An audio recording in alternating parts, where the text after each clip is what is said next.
Hey everyone, this is Blake Stockton, a consultant at the Florida SBDC at UNF, and in today's live video for y'all, we're going to talk about those dreaded, those despised negative online reviews and how to best handle them.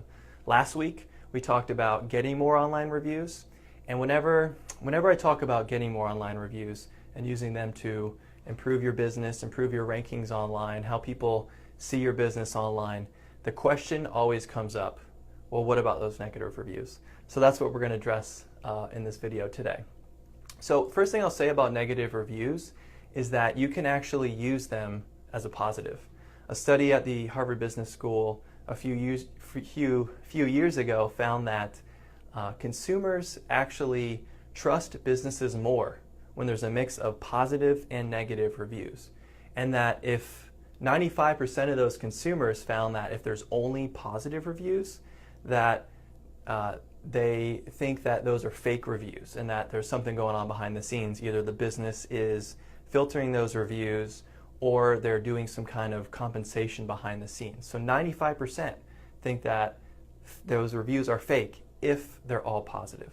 So you can use the negative reviews as a way to balance out your business sometimes, and it's also a great way to let's say something happened with your business and somebody had a poor experience. You can use that as to what I call give your business a heartbeat, especially online, to be authentic, which is the huge theme in 2017, is to be more authentic with your business, whether that's on social media, your website, or with your reviews online. So these reviews don't always have to be a negative experience. They can be kind of twisted into a positive opportunity and PR opportunity for your business. So here, let's jump into some of these best practices to handle online reviews. And the first thing I'd recommend is to comment on all negative reviews and really comment on any review online. And I have this little 4-step strategy for best practices when you comment on negative reviews. And the first one is to acknowledge the problem, right? That person is obviously upset that something happened to them, and it's good to acknowledge the problem that, yeah, sorry that this situation happened to you. And then the next thing is to apologize. Apologize with what went on, that they're apologize for your feeling upset. Take it offline as quickly as possible. So you don't want to have this conversation going on online, because that person could continue to say negative things if they don't feel like they've been helped. And a lot of times, through a problem isn't going to get solved through online comments anyways. So you want to take it offline. Give them your email, give them your phone number, encourage them to call that to address that problem personally. And then take that issue, and then it might be an opportunity to address any issues internally with your business. If you're growing your business and you got employees in the field, maybe something went on with an employee that needs to be resolved, and maybe that employee didn't do something, maybe they're a new employee and they didn't know about a situation. So maybe you could improve your process for your business. A lot of opportunities for improvement with these online reviews. So acknowledge, apologize, take it offline, and address those issues internally. Another best practice is to never reply when upset. And often, whatever feelings we have, whether we're happy, upset, in negative reviews, you might be angry, frustrated, those feelings tend to come out in the review, in your writing. So if you're feeling a little bit heated at the time and you're getting ready to write in those all caps and those exclamation marks, which I've seen some businesses do, some clients do before, take some time, give it a day, give it some hours, go for a walk, whatever you need to do. Discuss it with other employees in your business before you write that review. There's also kind of going along with the feelings here with online reviews. When you hear that negative review online, and you noticed here I started with acknowledge and apologize. A lot of times you want to prove your point, right? You want to be logical. You want to say this happened, and this happened, and this happened.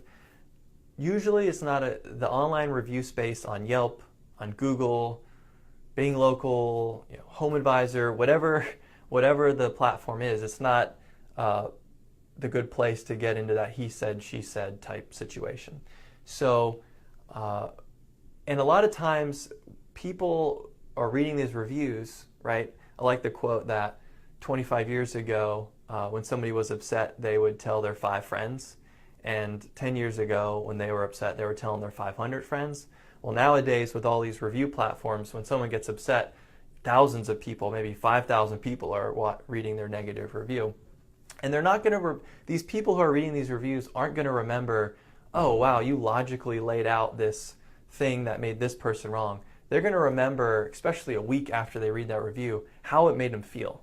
So if you're coming off as combative or trying to be, I think combative is the best word, where you're just trying to prove your point, people are going to remember that and associate those negative feelings with your business. So even if you're wrong, even if that other person is wrong, maybe you want to tell them that offline or have that discussion offline. But online, you want to acknowledge and apologize for the problem, because that gives the reader those warm fuzzies that will stick with stick with those feelings with your business for a long time to come. So try to not reply when you're upset, and keep it simple when you do reply to those negative reviews.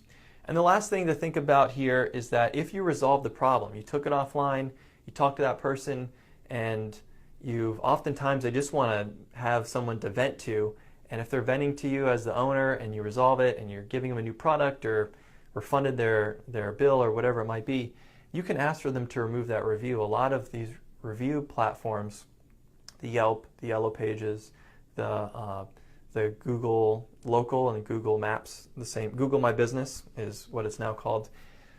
You can ask for them to take down that review. So it's something good to remember after you're trying to get that review possibly removed.